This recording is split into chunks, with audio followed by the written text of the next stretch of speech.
dans la Bible, il est prophétisé dans la Genèse qu'un tel homme, disant que toutes les nations de la terre seront bénies en cet homme. Cet homme est Abraham et sa descendance, car Dieu avait dit à Abraham, toutes les nations de la terre seront bénies en toi. Il a dit aussi, toutes les nations de la terre seront bénies en ta descendance. Pour recevoir la bénédiction, il a dit ces paroles, également son fils Isaac, toutes les nations de la terre seront bénies en ta descendance. Et au petit-fils d'Abraham, Jacob, il a dit, toutes les nations de la terre seront bénies en toi et en ta descendance. Pour recevoir la bénédiction, alors toutes les nations de la terre, par qui obtiendront-elles la bénédiction? D'abord par Abraham, Isaac et Jacob. Ainsi, plus tard, nous découvrons que Abraham, Isaac et Jacob préfigurent les futurs frères hébreux. Toutes les nations de la terre seront bénies par les frères hébreux. Alors, bien et sœurs, il y en a un autre. Celui-ci est celui qui est descendu du ciel pour se faire homme, le Seigneur Jésus-Christ. Celui-ci est la descendance d'Abraham.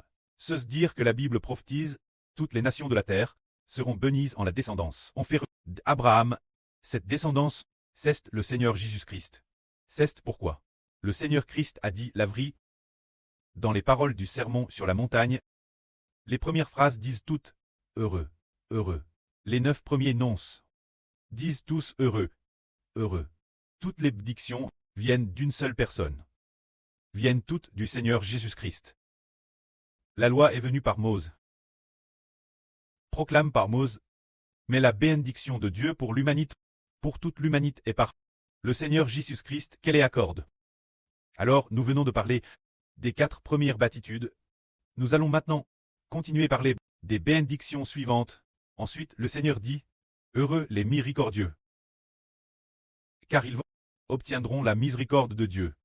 Alors, si nous faisons miséricorde aux autres, pourquoi donc Dieu nous fera-t-il miséricorde? Dieu va parce que nous avons fait miséricorde aux autres. Dieu va parce que nous croyons en Jésus-Christ. Nous faire miséricorde. Nous faisons miséricorde aux hommes. Alors le précleste Jéhovah ouvre notre cœur pour nous faire connaître son Fils, pour accepter le salut de son Fils. Ainsi nous faisons miséricorde aux autres. Et Dieu dit, puisqu'il fait miséricorde aux autres, alors je vais lui faire connaître mon Fils. Bien qu'il ait commis de très nombreux péchés, mais en connaissant mon Fils, en lui faisant accepter le salut de mon Fils, afin que je lui fasse aussi miséricorde, bien qu'il ait commis beaucoup de péchés, puisqu'il a un cœur miséricordieux, je le ferai croire en mon Fils, pour que tous les péchés qu'il a commis soient pardonnés, et qu'il obtienne miséricorde. Au contraire, fais de lui. Mes enfants, c'est cela. Par Jésus-Christ. Dieu nous a fait miséricorde. Alors nous aussi. Parce que nous avons de la compassion pour les autres. Le précleste nous permet alors de connaître son Fils, et ainsi d'obtenir miséricorde. C'est-à-dire ceux qui ont de la compassion ont finalement l'occasion de connaître Dieu, de connaître le Seigneur Christ. Et finalement eux me reçoivent une grande miséricorde. Heureux ceux qui ont le cœur pur, car ils sont bénis, car ils verront Dieu. Quel genre de personne a le cœur pur? En fait, ceux qui ont le cœur pur sont bénis. Mais si quelqu'un ne croit pas en Jésus, son cœur ne peut pas être pur. Avoir le cœur pur, c'est se dire que le cœur de l'homme est très propre, sans l'esprit d'autre Dieu. Sans l'esprit d'autre Dieu, ayant seulement l'esprit de Jéhovah Dieu en lui. Sans ce genre de d'autres dieux l'intérieur, l'esprit d'autre Dieu, nous l'appelons l'esprit de Dieu, nous l'appelons sainte.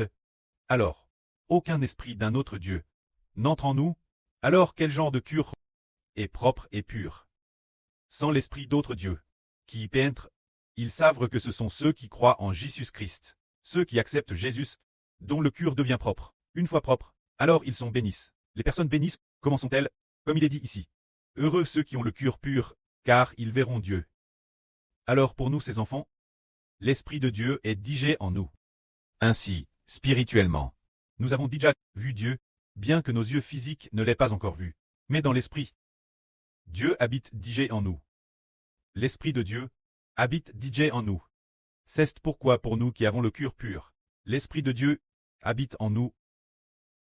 Mais si quelqu'un ne veut pas accepter le Seigneur Jésus, son cœur est-il pur? Absolument pas. Pour celui qui n'accepte pas Jésus, Dieu n'habitera pas en lui. C'est pourquoi il ne verra pas Dieu. Tandis que ceux qui ont le cœur pur, par exemple, notre frère Iber maintenant n'a pas d'autre Dieu dans son cœur. Il n'a que le Seigneur Jésus la bouche, et seulement le précleste, l'esprit du preux. L'esprit du Seigneur habite aussi en lui. Alors d'un point de vue spirituel, il a déjà vu Dieu, et il a déjà vu le Seigneur. Après la résurrection future, il verra aussi Dieu de ses propres yeux. Non seulement il a l'esprit de Dieu en lui, mais aussi ses yeux physiques. Ses yeux pourront voir la face de Dieu et contempler sa glorieuse face pour recevoir l'amour fidèle de Dieu. Tout cela, c'est parce qu'en acceptant Jésus-Christ, le cœur devient pur. Mais si quelqu'un ne veut pas accepter Jésus, alors souvent leur cœur n'est pas pur. Car avant le frère Heber, le prêtre a fait comprendre au frère Heber que lorsque nous prions, pour commencer et finir, il doit y avoir le nom du Seigneur Christ. Alors l'Esprit de Dieu entrera en nous, l'Esprit de Dieu entre en nous. Et notre cœur est purifié, l'Esprit du péchage saine va. Le Seigneur a aussi dit notre sur Ruth, il y a peu de temps. Quand la prière, le début doit traiter au nom du Seigneur Jésus-Christ. Et la fin doit aussi traiter au nom du Seigneur Jésus. La puissance de Dieu entre alors en nous, ainsi la puissance de Dieu qui entre en ceux, les purifie. Alors par exemple, pourquoi sommes-nous faibles? Et la faiblesse est due une chose. La faiblesse est parce que, dans notre bouche, nous mentionnons rarement le nom du Seigneur, nous proclamons rarement le nom du Seigneur. Nous sommes faibles, parce que la puissance de Dieu, n'est-ce pas entre en nous? La puissance de Dieu, par le nom de qui? Doit-elle entrer dans l'homme? Avant Dieu t'est. Avant, dans l'Ancien Testament, on pensait que Dieu habitait dans le temple. Arrive au Nouveau Testament, nous comprenons que la puissance de Dieu est dans le nom de Jésus-Christ. Nous croyons au nom de Jésus. La puissance de Dieu entre alors en nous. Nous devons proclamer le nom du Seigneur Jésus. Alors, la puissance de Dieu entre en nous. Et notre cœur est purifié. Le cœur tant purifie, le malin ne peut pas entrer. Et nous, devenons de plus en plus forts, quand nous aujourd'hui, comme la sœur Zhao Wan vient de le dire, les deux mots sacrifice de louange signifient que nous devons louer Dieu. Dans notre sacrifice de louange, il y a beaucoup de le nom de Jéhovah Dieu, par exemple l'air de gloire, fait que chaque chanson dit que Dieu soit glorifié. Que Dieu soit glorifié. C'est de dire que dans notre bouche, il y a le nom de Dieu. Sans cesse mentionne par notre bouche. L'avenir dans nos M le disent. Chaque chanson aura la proclamation du nom du Seigneur Jésus. Par exemple, nous proclamons au nom de Jésus-Christ, puis proclamer ceci ou cela. Ceci et cela. Ainsi, chaque chanson aura proclame au nom de Jésus-Christ, dans le nom du Seigneur Jésus-Christ. Dieu entre. Plus nous louons, chaque groupe aura la proclamation du nom de Jésus-Christ. Ainsi, nos frères et sœurs seront purs l'intérieur. Purs l'intérieur. Alors le malin ne peut pas entrer, et nous devenons de plus en plus purs, et nous sommes plus que vainqueurs, parce que nous avons proclamé le nom du Seigneur, et notre cœur s'est purifié. L'esprit l'intérieur ne sera pas pénétré par les mauvais esprits. Nous sommes souvent faibles. Oh, Satan attaquait-il? C'est notre esprit qui l'attaque. Pour que dans notre esprit, le péchage y pénètre, le péchage y est en, et nous sommes alors devenus faibles. Mais nous proclamons le nom du Seigneur. Le proclamant avec force encore et encore. Alors nous, par le nom du Seigneur Jésus-Christ, sommes purifiés dans notre cœur, et devenons des personnes bénies. Parce que nous, cause du nom de Jésus, notre cœur est purifié, nous sommes bénis, et nous pourrons voir Dieu. Ensuite, il est dit ici, ceux qui réconcilient les hommes avec Dieu sont bénis là, car ils seront appelés fils de Dieu. Alors comment pouvons-nous aider à réconcilier les hommes avec Dieu? Par exemple, pour quelle raison tout le monde ne peut-il pas se réconcilier avec Dieu? Parce qu'ils ne veulent pas accepter Jésus. Ils sont enchants par le péché, et n'ont aucun moyen de se réconcilier avec Dieu. Alors, ceux qui sont réconciliés avec Dieu, ceux qui réconcilient les hommes avec Dieu sont bénis là. Comment faire pour réconcilier les hommes avec Dieu? En leur faisant accepter le salut, accepter Jésus, se dire en prêchant le nom de Jésus-Christ. Alors les hommes pourront se réconcilier avec Dieu. De cette façon, nous pourrons devenir fils de Dieu. Par exemple, prenons un exemple.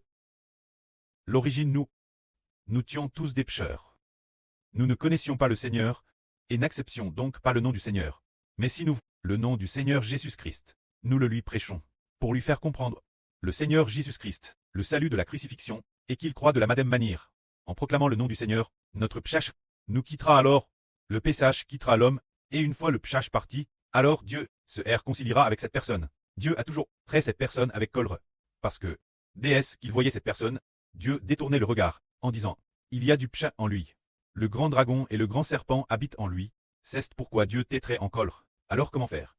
Pour que le grand dragon et le grand serpent s'en aillent, en fait, proclamer le nom de Jésus-Christ, lui faire accepter Jésus-Christ, car, dans le nom de Jésus-Christ, réside la grande puissance de Dieu.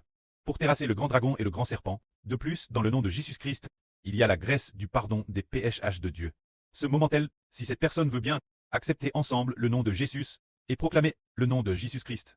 Au moment où, eh bien, le péchage quittera alors cette personne, alors que Dieu au départ, en voyant cette personne disait, par exemple, quand Dieu voyait cette personne, c'était comme quand Dieu a vu Adam. Il a vu Adam. Dieu s'est mis en colère. Dieu a vu que Adam s'est mis en colère. Pourquoi cette colère? Dieu a vu que Adam. Il y avait l'esprit d'un ange de chou, l'intérieur. Se dire qu'il y avait l'esprit du diable Satan, l'intérieur. Dès qu'il a vu l'esprit de ce serpent habiter en Adam, Dieu a détourné son visage d'Adam et a déclaré au contraire qu'Adam allait mourir et que force de dur labeur. Il aurait de la nourriture mangée. La terre est maudite cause d'Adam. Se dire pourquoi est-elle maudite? Dieu a vu que le PCH était en Adam. L'esprit de ce serpent venimeux était en Adam, donc il était impossible de se réconcilier avec Dieu, Adam, mais nous tous sommes aussi comme Adam, parce que nous sommes les descendants d'Adam.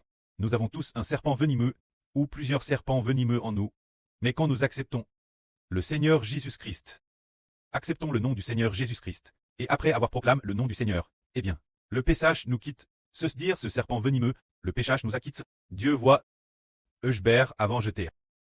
Avant je le voyais. Avec le PCH en lui, mais maintenant, son péchage est parti, c'est cause de mon fils Jésus-Christ. Alors c'est grâce, Jésus-Christ, que Dieu peut se réconcilier avec nous.